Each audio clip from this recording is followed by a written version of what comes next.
Hello, hello, hello, and welcome back to another episode of Electripreneur Secrets. This is episode 232 of how we would start a new electrical biz in 2024 with, of course, this little bit of perspective on quickest to sustainable cash.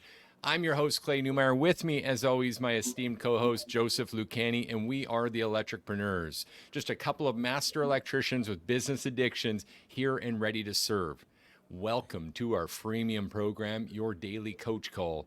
The price of admission is to sit back, give us a little time, and take everything we give, just promise to take action as we help you master sales, simplify pricing, and deliver premium level electrical service. Today's episode is absolute fire, Joe, and I am excited about it in this launch prep. Yesterday, we talked a bit about, what the niching realization was, why we would choose a niche and why we would choose this niche again, really, why that's so powerful. If you guys didn't catch the first episode of this series in 2024 to kick it off, you might want to go back as soon as we're done here and listen to that one too. Joe, man, we've got some big stuff coming today. How are you doing though, brother? Are you ready for this one? I am pumped beyond all measure. It's one of those things where, have you ever woken up and your day goes very differently than you expected? Like, I got up early, I was ready to seize the day, and you know what? Momentum just built, and it's been skyrocketing ever since. So I'm feeling absolutely awesome. What about you, man? How you holding up? It's funny you say that because I was just thinking yesterday when you said that. I remember the last time we chatted, you're like, hey, I see on your calendar you got a meditation block in there. That's awesome, man. Good for you. I did not get to meditation yesterday. It's okay. I got smoke screened hard. My day kind of built up into lunch and I just couldn't find that space, man. But today's going absolutely great. We got a happy new year in the comments. Thank you very much. And happy new year to you. Welcome back. Welcome back. Welcome. I love that song, by the way. Yeah. I was going to say, regardless, though, I'm glad you at least, if nothing else, and I think it's going to be relevant in today's episode, is building that momentum. You at least got the meditation on the calendar. It's better than just simply saying, oh, I'll do it and not doing it. You see a task and you pass it, and that also builds consistency as well. So I'm happy that you're at least putting it on the board, man. I'm proud of you as always. Absolutely. And yesterday, one of the things we left kind of undone that we need to kind of settle right away, and I threw out a bit of a curveball, like how much cash are we starting with here? But ultimately, I feel like it's somewhat irrelevant. Yeah. And we're going to get into that. Basically, this is a bootstrap startup, guys. We're going to minimize the investment and teach you how to come up with any capital you do need through part-time or your first sales efforts, which of course in this quickest to cash sustainably series, that's going to be top of mind for sure. Today, we've got some big stuff. Fundamentals to rapid business growth. And being that it's beginning of the year, we're all seeing some of these fundamentals around us. In fact, if you're not being bombarded right now by a bunch of high-spirited New Year folks on your Facebook feeds and other social media platforms telling you to set lofty goals and to stay determined, man, you are. If you're not seeing that, you're alone in that world. Because I'm seeing tons. How about you, Joe? Yeah, it's an interesting thing because I don't know if you've ever been like, in the gym scene where you notice right around January, it populates and everyone's there. And then February starts to die out. I honestly feel that rah will only get you so far without discipline and consistently planned activity. And that's why people are so pushing the enthusiasm, because it's the only fuel that they have. And it's the only fuel that they know. 100%. Now, we actually did an entire series on this. We're just going to touch on it, and I'm going to tell you right now, if you're with us live or listening to the replay, whatever service you're on, you can drop us a comment on the Facebook group, Electripreneur Secrets, or even reach out to us through our webpage at serviceloopelectrical.com. But we did a 75E hard challenge series, and we built this piece for exactly this reason. The fundamentals of success are quite simple. In fact, I would love to just cover the actual formula with you, Joe, if that's okay. I'd be happy to. To know and to be able to achieve success, we need to know what we want. We need to know the outcome. This is actually a work backwards scenario, guys. And I hate to take space with too generalist of things, but if you solve this one thing, I promise you success in this new business endeavor. And I'll give you real world examples of this. If you know the outcome, then we know preceding the outcome is actually just these little micro results. Mm-hmm. And ultra simplified here, Joe, results of what might be the question. And it's the activity that you're taking day in and day out on the thing that produces the outcome that you want. Was that too simple? It sounds almost like input equal output. A little bit, right? Mm-hmm. Here's the human challenge. It's not 100% efficient, not even close. And it's why this little doom loop seems to happen where every New Year's we create a resolution. Hey, I'm going to go to the gym the whole year and be healthy at the end and maybe do a fitness competition. And less than 1% make it through that goal. Mm-hmm. The reason why is we're human. We have emotions and there's ups and downs. And you got to have that wherewithal to stick through, that resilience to maintain consistent activity. And that's what the 75E hard was about. Brother, tagging you in. Thank you. You know, also something comes into this where it's not just someone trying to make the effort and not being able to do it. It's that they're not identifying what was triggering them in the first place. Like you have someone who's like, you know what, I'm going to stop snacking and I'm going to get healthy. But they don't realize that they're eating for emotional reasons. And unless you remove that emotional trigger, the result is going to stay the same. So that's why we're so focused on the 75E challenge, because it makes a consistent goal that is tied to the outcome. And as a result, you pushing doing the activities directly leads you to where the place you're trying to be is, rather than go from the other way around. And some of the most important things in there that people have trouble with are so basic, man. Just like getting up at the same time, getting that ideal sleep, making sure to prepare for your next day, right? Having moments of grace and reflection to calm down, woo-saw, and be ready for your next moment. Because the reality is building a business is hard. Mm-hmm. Here's a fine example, though. If you look at the charts of this podcast, even, you'll see ups and downs the entire way. And to be completely honest, I don't know if I've even said this on the podcast before. There was a point last February where we honestly had a chat after where I was completely frustrated just by one episode where no one showed up. Yep. I remember that day. No one showed up. And I was like, Joe, are we doing the right thing? And we said, you know what? 90 days. We're going to do it consistently for 90 days. We're not going to bitch, complain, or other. And we did that thing. And at 90 days, it was 5,000 downloads, just over. Yeah, it was a hell of an experience, because I remember we started doing it and it wasn't even the full 90 days before we're like, no, this is gaining momentum. Yeah. So it's one of those things where just, consistent activity. Consistent activity. So knowing that going into a business, here's that important. Remember, there's three things: activity, results, outcome. If I do an activity and the result is either positive or negative, based on my perspective of what's getting me closer to that successful outcome, right? Even the negative is getting us closer. Why? Because it informs the activity. So all we have to do is keep going. That's like the fundamental for rapid business growth. You have to do this consistently. You can't stop. Set a time limit that you are committed and make it a non-negotiable. I think that's maybe the hugest piece of advice we could start this with. What do you think, Joe? I agree with you completely. And I just wanted to take that previous statement that you made and put it into like a real world example that someone might be able to be like, well, maybe I'm not following completely. Mm-hmm. Would be, even the negative activity informs. Imagine you're trying to lose weight and you set a goal, and let's say you're 200 pounds, whatever the number is. And your goal is then going to be, I want to get to 185.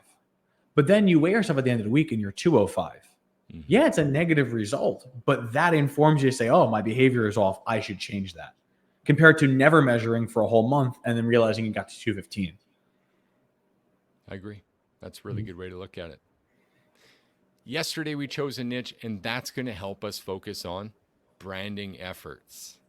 This is another big piece. Assuming we have some fundamentals, we understand the formula for success. Okay, we're going to be consistent in this.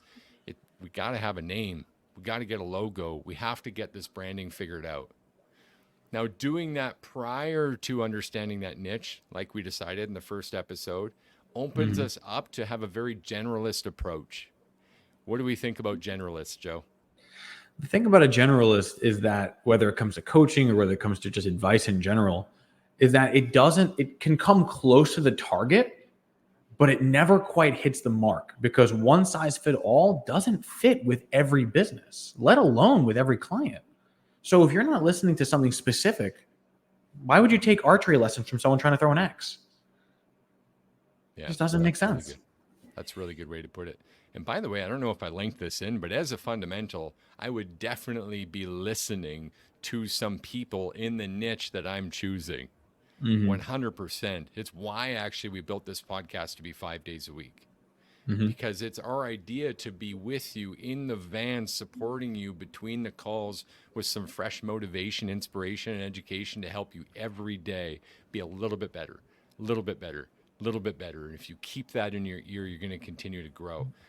This niche focus and the branding effort, though, back to that, that informs us even for the name that we choose. Common controversy, if we could jump into it for a moment. We're talking, again, quickest to cash. But as you guys may have seen, if you joined us on our Dan Antonelli interview, we discussed a very, very controversial opinion over, do you use your last name for a business, or do you choose something unique that speaks to your niche or speaks to, something catchy and creative and curious? Is it original or is it a name, Joe? What are your thoughts on this? It's funny because I have a feeling you and I are a little different on it. But me personally, I've always wanted to go with a name that is targeted rather than a name that is just your last name. And I've got a lot of experience with that from hearing from other people. One particular example that came up was the first company I ever worked for. It was the last name of the owner. And as we were working with him, I remember he pulled me over side and I asked him, I was like, would you do anything different if you could start again? If you were my age, if you were 19, 18 years old, would you do things different? And he had said, you know what? I wouldn't have used my last name. And I was like, why? I was like, why wouldn't you do it? I mean, your name is everywhere. At the time, I thought reputation would be great. And he's like, because the problem is that live or die, this business is always going to be a representation of my legacy. And I won't ever be able to get away from it. So every time there's a bad review, it's, oh, you're this person. Or every time I get a good review, great. But I never know who's experiencing me differently because it's always my name attached to the result. It's valid, man. I totally agree in its validity. The only thing is it's kind of contextual. Contextual to what? The vision of the person listening, the start of this business and where you're headed. And the only argument I have for it, and it actually created a lot of controversy after we interviewed Dan. A lot of people reached out, including our clients, and said, should I rebrand? Right? Even Dorian, who's on the podcast, who saw a ton of success, as an example, right? We interviewed Dorian and he did almost about $250,000 in his first few months with us, in his first few months full-time in business. And much of what we're going to talk through in this series is going to address some of the very principles that he used. I mean, we would be mistaken not to, right? That's Hayes Electrical, though, using a last name. Now, the reason that it's okay at that stage is because it's not really hindering or causing any resistance to a sale. And the importance here is this quickest to cash sustainably. Now, just the same, Hayes is a great name, by the way. Now, if we were to use my last name, Neumeier Electric is a very specific, likely German organization, right? I personally wouldn't use Neumeier. In fact, my Canadian business, I use New Pro. But to agree with you and the name choice, Joe, Service Loop was not a name. Service Loop Electrical that we've established, Service Loop has a double entendre to it. It's that little bit extra for future serviceability. So you get to see how the vision's built right in. We know exactly where we're going and it helps lead us there. So, can I help with this a little bit? Please. And yeah, by whenever you're ready, I'll jump right in. To make this decision, here's what I'm feeling. You rebound off me too, man. Sure. Is this something that's hindering me getting out there and getting to a sale right now? Or do I have something clever that I feel is going to work really well for the vision? Right? Is this going to take me weeks of trying to design and come up with the name, or can I hit the ground running with a original custom name? So there's actually a middle ground.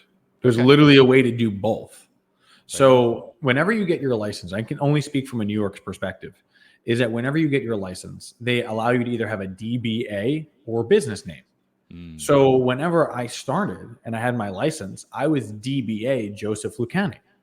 Now, it didn't mean that it couldn't be replaced with a business, but it was the fact that he started off saying, you can just do this. So I could have gone out and started jobs. I could have collected things without having any name behind it. But we chose a specialized name because we were trying to approach a very specific targeted demographic in our area.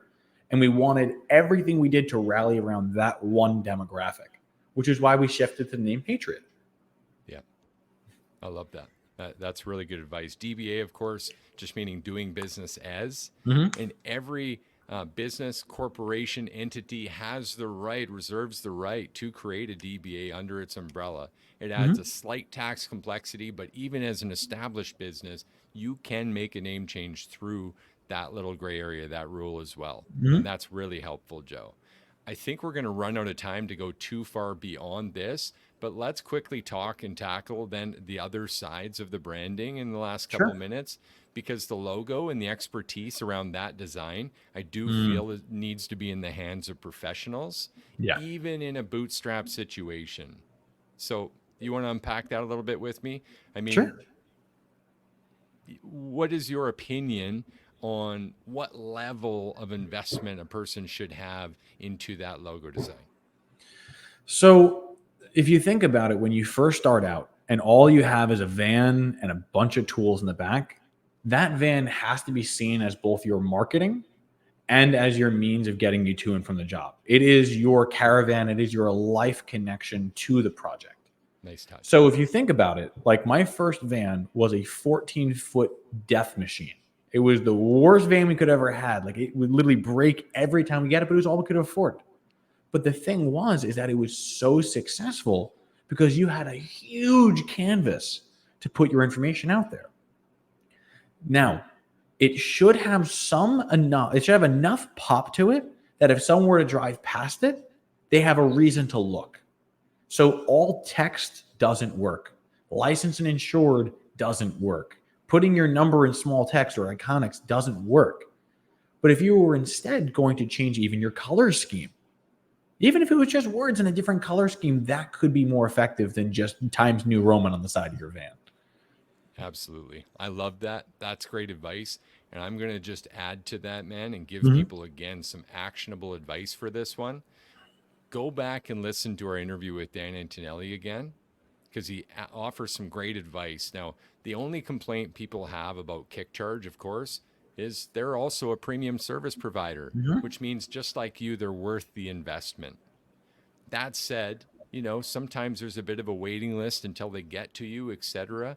But Dan's done incredible things and he's got a ton of proof. So here's the hack I'm going to let you know. And I hope Dan hears this too, because I would love for him to expand on this free value piece that he did. Mm-hmm. If you go to YouTube and look up KickCharge Creative and or Dan Antonelli, it's on one of them. He actually did 3 or 4 videos where he does before and after van wraps and logo and Mm. branding and texting discussions where he shows you the change and gives a rating on both sides. That's going to absolutely help you in the design and the thought and the vision around this creative so that you can at least center yourself. The only other advice there for the bootstrap identity, right? Say we can't afford Dan and that investment yet, but we can get some ideas there. And you can go to a website like Design Crowd or 99 Designs and spend about $4.99, depending Mm-hmm. on the number of people you want to contribute. And we did it honestly on our rebrand. And we had 142 submissions of different ideas with Service Loop Electrical and the Electricpreneur podcast in about 36 hours. Yeah, it Like was it's like no time at all.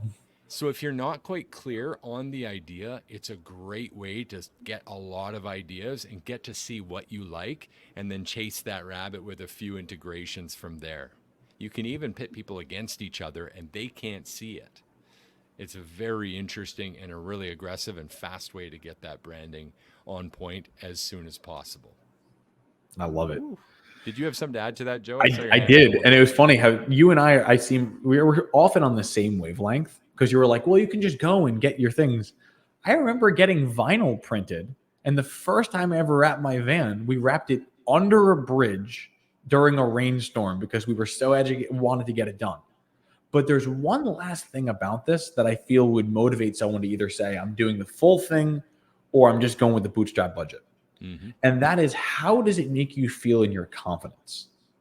Because if your goal is to say, I'm going to show up and I want to serve at a high level, and that maybe showing up in a lettered van or even having some sort of DIY wrap yourself would make you feel like you're more worth the investment of what you're charging, then I would say that does become priority. Because your confidence is the best tool that you have. Well, confidence, enthusiasm, and rapport. But if you can establish yourself as a confident person, you'll find that your presentations are that much more effective. And if all it takes you to do is wrap your van in order to establish that, then I'd say that does justify, moving forward with something sooner than you'd expect. Couldn't agree more, man. I've seen sales teams be shaped up with nothing other than belief. Mm-hmm. Just fixing those root confidence issues in the product at hand. And if that product for you electricpreneurs is your service, then I say invest in that as well. That's massive, Joe. Great advice. We already cranked out a couple of action items on this podcast already, Mm-hmm. but I think we could reflect and cover them just one more time at the end here.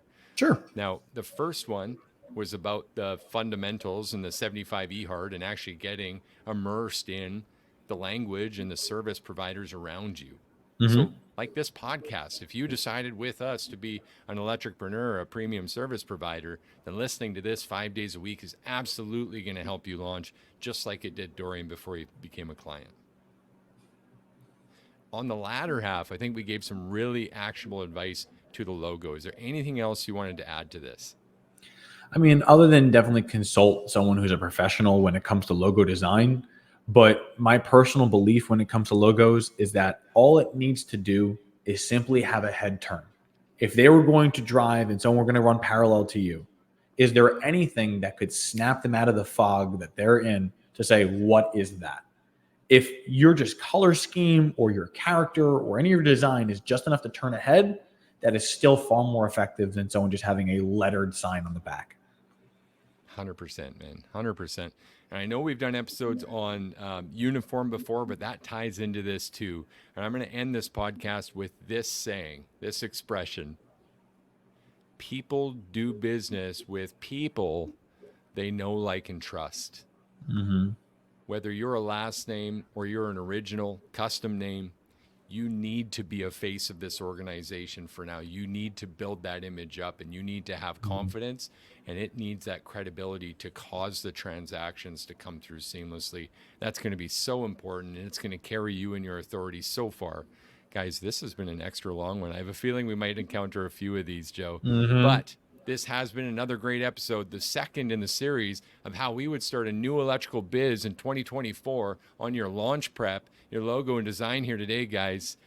Welcome, and join us again tomorrow as we help you master your sales, simplify pricing, and deliver premium level service, and continue this series to teach you exactly how we would build this business up and make it launch, brother.